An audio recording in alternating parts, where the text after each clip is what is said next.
Good morning. Welcome to Pre-Market Roar by Reliance Trading Academy. कल Dow Jones और S&P 500 दोनों का बहुत ही थोड़ा सा ट्रिकी प्ले रहा। Dow Jones unexpectedly gap down open हुआ और फिर से जो हमने रेंज मार्क किया था, ये जो कंसोलिडेशन वाला, वहीं पर सपोर्ट लेकर बाउंस किया। S&P 500 ने हालांकि उतना बाउंस नहीं कर पाया, या बाउंस तो किया, बट अगेन क्योंकि S&P 500 का जो हम लोग चार्ट्स देखते हैं वो फ्यूचर्स का चार्ट होता है, तो फ्यूचर्स अभी भी चल रहा है, तो फ्यूचर्स में फिर से एक बार ड्रॉप हो गया है S&P 500। हालांकि कल बाउंस तो किया था उसने अच्छा खासा। S&P 500 में ओपनिंग ऑलमोस्ट फ्लैट होके नीचे आया और फिर बाउंस किया, बट डाउ जोन्स ने ओपन ही गैप डाउन करके थोड़ा सा और नीचे जाके फिर बाउंस बैक किया। तो ये डाउ जोन्स का ये जो कैंडल है कल का जो बना है, वो दिखा रहा है कि bulls are not ready to take a step back, है ना। मतलब हम हार मानने के लिए तैयार नहीं है, ऐसा बुल्स दिखा रहे हैं। तो ये इसको थोड़ा सा डिफरेंस होगा, but almost it is like, इसको कहते हैं बुलिश एनगल्फिंग। हाँ, तो ये बुल्स का बहुत ही स्ट्रॉन्ग फाइट बैक दिखा रहा है, बुल्स के कंट्रोल में आ चुका है गेम, ऐसा ये कैंडल दिखा रहा है। तो we can expect an up move, जो मैंने कल के प्री मार्केट में भी बोला था, बट अनएक्सपेक्टेडली गैप डाउन होके फिर बाउंस किया है। I was expecting it to go up at least up to 34,000, तो हो सकता है आज हमें ये 34,000 तक जाता हुआ दिख जाए। S&P 500 में थोड़ा सा डिफिकल्ट है, बट स्टिल जो हमने कल जो डिस्कस किया था कि यहाँ का जो रेजिस्टेंस है, उस रेजिस्टेंस के जोन में ही आके रुका हुआ था, तो वहीं पर कंसोलिडेशन हो रहा है। तो हो सकता है अभी नीचे आए तो भी ये जो हमारा 4,000 का लेवल है, 4,000 का सपोर्ट लेके फिर से बाउंस करे और 4,000 और 4,050 या 4,050 इसके बीच में फिर से एक बार आ जाए। एक बार 4,050 के ऊपर निकल जाएगा S&P 500, तो फिर आगे हमारा 4,100 एंड देन 4,150 का टारगेट बनता है। तो ये 50 पॉइंट्स का जो मूव है S&P 500 के लिए, that is also a prominent और you can say considerable movement. Okay, so थोड़ा सा डाइसी है, बट स्टिल डाउ जोन्स का कैंडल देखकर I am getting an insights of being, you can say confidently we can say that we can be more bullish and lesser bearish about the markets. Nifty के बारे में बात करेंगे तो Nifty का ये जो ब्लू बॉक्स है, जो हमने blue box is yesterday's working range, जो हमने एनालिसिस किया था कि कल निफ्टी का ये रेंज रहेगा। तो जैसे हमने अनुमान किया था कि 18,200 तक जाके फिर हमें एक सेल ऑफ देखने को मिल सकता है, रिट्रेसमेंट देखने को मिल सकता है, और मेरा अनुमान था कि 18,150 के पास आके रुक सकता था कल का काम, बट ये 18,150 के भी काफी नीचे तक गया और फिर से बाउंस करके 18,100 के ऊपर ही क्लोजिंग किया है। तो कल का जो हमने रेंज स्पेसिफाई किया था, निफ्टी और बैंक निफ्टी दोनों ने ही बिल्कुल हमारे रेंज में काम किया है। बैंक निफ्टी का ये जो ब्लू कलर का बॉक्स था, दिस वाज यस्टरडेज रेंज जो हमने मार्क किया था। तो बैंक निफ्टी ने तो दोनों तरफ हमें बिल्कुल सटीक जो हमने अनुमान लगाया था उस रेंज को दोनों तरफ टच कर दिया। मतलब ऊपर का जो हमने रेजिस्टेंस मार्क किया था उसको रिस्पेक्ट करके नीचे का सपोर्ट को भी टच कर लिया। तो अभी आज एक्सपायरी है और बजट के पहले की आखिरी एक्सपायरी है। इसके लिए हो सकता है कि मैं गलत रहूं, लेकिन मुझे ऐसा लग रहा है कि आज हमारा मार्केट काफी वोलेटाइल होगा, at least in second half. First half में थोड़ा इनिशियल 15-20 मिनट को अगर हम इग्नोर करें, मतलब क्योंकि वो तो हमेशा ही वोलेटाइल रहता ही है, तो 15 मिनट में थोड़ा सा 15-20 मिनट पहला वोलेटाइल रहेगा, फिर एक सैचुरेशन में जाएगा, कंसोलिडेशन होगा, और उसके बाद में हो सकता है सेकेंड हाफ में हमें एक ब्रेकआउट देखने को मिले।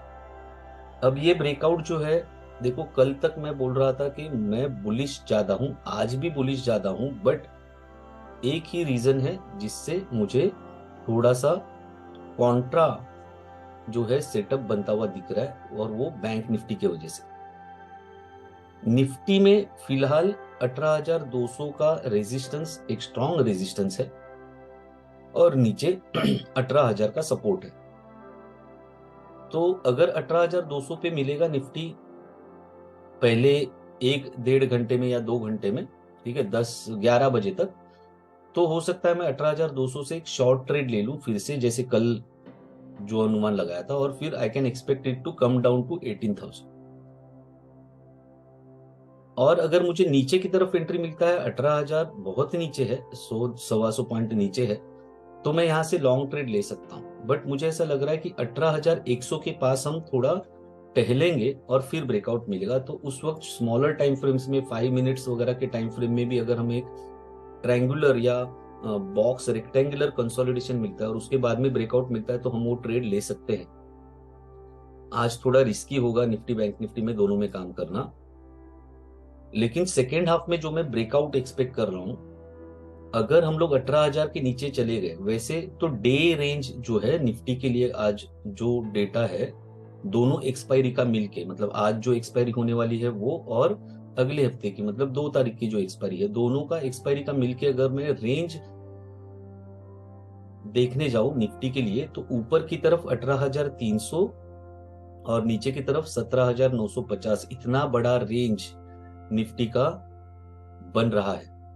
तो इसलिए आई एम एक्सपेक्टिंग कि एक कंसोलिडेशन हमें 18,100 के पास मिल सकता है, और वहां से जो भी ट्रेड मिलेगी, बुलिश ट्रेड मिलेगी, तो 18,200 तक जाने के बाद हम स्टॉप लॉस ट्रेल करेंगे, बिकॉज प्रोबेबिलिटी ये भी है कि 18,200 को तोड़ के आज निफ्टी 18,300 तक चला जाए। और सिमिलरली अगर हमें बियरिश ब्रेकआउट मिलता है तो 18,000 का सपोर्ट तो ले सकता है, लेकिन प्रोबेबिलिटी ये है कि 18,000 से भी नीचे जाएगा, तो 17,950 तक जा सकता है। और स्ट्रॉन्गर सपोर्ट जो है वो निफ्टी का है 17,900 पे, और सबसे स्ट्रॉन्ग रेजिस्टेंस जो है वो 18,300 पे। तो थोड़ा सा कंफ्यूजन है, आपको भी मेरी बातें सुन के थोड़ा कंफ्यूजन हो सकता है, तो मैं तो यही कहूंगा कि कंफ्यूज मत हो। 18,100 के आसपास we can expect a consolidation. After that if we get a bullish breakout, we will go long for the first target of 18,200, then we will trail our stop loss for the second target of 18,300, max 18,350। अगर bearish breakout मिलता है तो हम short करेंगे, नीचे की तरफ पहला टारगेट 18,000 का बनेगा, फिर 17,950 का, और एकदम स्ट्रॉन्ग अगर सेल ऑफ जारी रहा तो 17,900 पर आके हमें प्रॉफिट बुक करना पड़ेगा। तो वोलेटाइल मार्केट होगा, थोड़ा सा संभाल के काम करना पड़ेगा बजट के पहले की आखिरी एक्सपायरी होने के कारण। बात करते हैं बैंक निफ्टी की। तो जैसे हमने देखा कि कल जो हमारा रेंज स्पेसिफाई किया था बैंक निफ्टी में, तो सटीक वो दोनों लेवल्स को बैंक निफ्टी ने रिस्पेक्ट किया था, ये जो हमारा ब्लू बॉक्स था।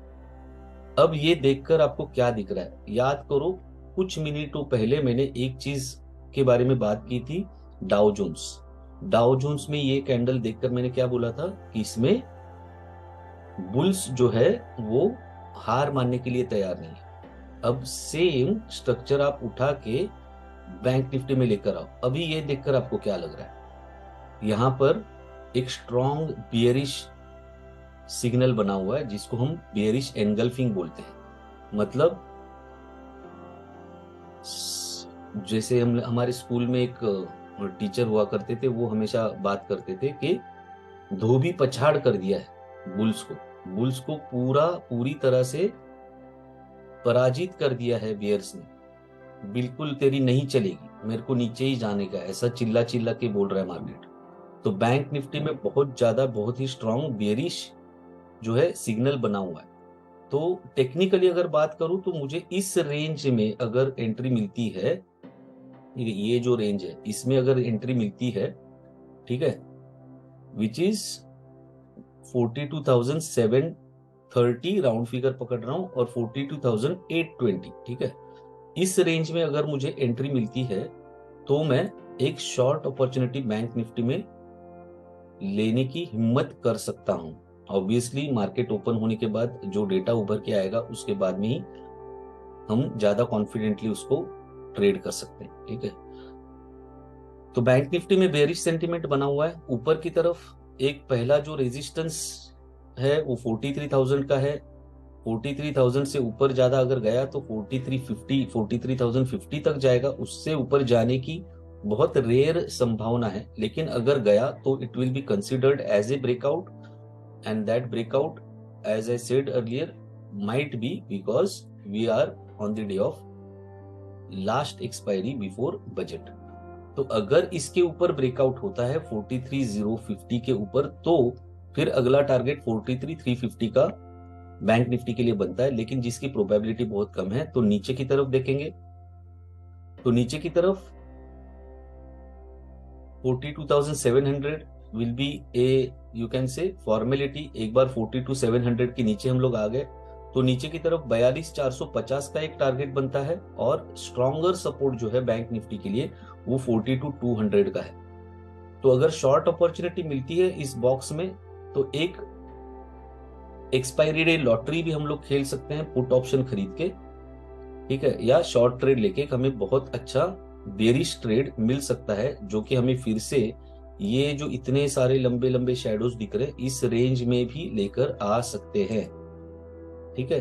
तो this can become a target. Okay, so we can get a good strong bearish movement today which is a probability, ठीक है। तो लेकिन मार्केट ओपन होने के बाद में हमें जो डेटा बनेगा उस हिसाब से we have to play. Stock specific बात करूंगा तो बजाज ऑटो ने कल एक अच्छा ब्रेकआउट दिया है। अगर आप देखेंगे तो ये यहाँ पर इतना बड़ा कंसोलिडेशन था, एक रेंज में था मार्केट काफी दिनों से। ओके, इस रेंज को एक सक्सेसफुल ब्रेकआउट बजाज ऑटो ने दिया हुआ है। ओके, तो इसका मैं कलर चेंज कर देता हूं, ये वाला, ठीक है। तो ये जो ग्रे बॉक्स है, इस ग्रे बॉक्स के बाहर प्राइस जा नहीं रही थी, नीचे सपोर्ट ले रही थी 3,520 के पास, और 3,650 के पास रेजिस्टेंस ले रही थी। तो ये काफी दिनों तक, लगभग दिसंबर से लेके ये प्राइस इस रेंज में थी और ये ब्रेकआउट हुआ है। अगर बजाज ऑटो में मुझे 3,650 के आसपास एंट्री आज मिलता है, थोड़ा सा फिर से इसमें भी रुकना पड़ेगा, बहुत ज्यादा फोमो का शिकार होने की जरूरत नहीं है। 3,650 के पास एंट्री मिलती है तो डेटा क्या बनता है वो देखकर मेरा जो अनुमान है कि 3,640 के नीचे मैं अपना सेफ स्टॉप लॉस रखूंगा, और मुझे ऊपर की तरफ 3,750 और 3,800 का टारगेट बनता हुआ बजाज ऑटो में दिख रहा है, जो कि ये लेवल तक हमें लेकर आ सकता है 3,800। फिर 3,800 से थोड़ा सा प्रिडिक्टिव बात कर रहा हूं कि 3,800 से प्रोबेबली मैं भी एक शॉर्ट ट्रेड फिर से बजाज ऑटो में इनिशिएट कर सकता हूं, again for the target of 3,750 and 3,650 और 700 यू कैन से, ठीक है। तो ये मोमेंट अगर मैं ड्रॉ करके दिखाऊं तो आज जो मेरा अनुमान है वो बजाज ऑटो के लिए एक्सपेक्टेड है कि थोड़ा सा नीचे मुझे एंट्री मिले, फिर ग्रेजुअली मुझे एक अच्छा ट्रेड फरवरी में 3,800 तक लेके जा सकता है, और 3,800 से फिर से एक बार मुझे 3,600 तक लेकर आ सकता है, 3,700 तक सॉरी लेकर आ सकता है। This is what I expect to happen with Bajaj Auto. Let's see. फिलहाल प्री मार्केट के लिए इतना ही, फिर मिलेंगे कल प्री मार्केट रोर में with Reliance trading academy. Before going, please don't forget to like, comment, share and subscribe, and also don't forget that we have a very interesting webinar coming on Sunday 29th of January। दोपहर को 12 बजे शुरू होगा। मैंने जानबूझकर उसमें and time नहीं डाला है क्योंकि टॉपिक ही, मैं ऐसे टॉपिक के ऊपर बात करने वाला हूं जिसके लिए मैं शेड्यूल नहीं कर सकता कि मैं कितने घंटे बात करूंगा। हो सकता है आधे घंटे में भी हो जाए, 1 घंटे में भी हो जाए, या 1.5-2 घंटा भी लग जाए, क्योंकि ये इंटरएक्टिव सेशन होगा। ऐसा नहीं होगा कि सिर्फ मैं ही बकूंगा और तुम लोग सिर्फ सुनोगे। It will be interactive session. I will be expecting and I will be asking lot of questions and expecting answers from you, and within your answers only you will get to know what I am trying to convey. So let us meet also on Sunday this time for the webinar how to become a successful trader. It is all a mind game. Till then, take care, trade safe, happy expiry, enjoy, और 26 जनवरी की सबको तहे दिल से बहुत बहुत बहुत शुभकामनाएं। Thank you very much, take care, bye bye.